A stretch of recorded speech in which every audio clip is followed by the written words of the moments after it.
अगर आप ईमेल करते हैं किसी पर्सन को, तो ईमेल करते हैं लेकिन ईमेल करने के बाद उस पर्सन ने आपका ईमेल को सीन किया है कि नहीं, उस पर्सन ने आपका ईमेल को चेक किया है कि नहीं।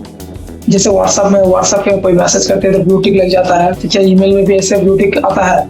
जी हाँ दोस्तों, आज की इस वीडियो में ऐसे ही देखेंगे। अगर आप इस चैनल में नए हैं तो चैनल को जरूर सब्सक्राइब करें, वीडियो अच्छा लगे तो दोस्तों के साथ शेयर करें।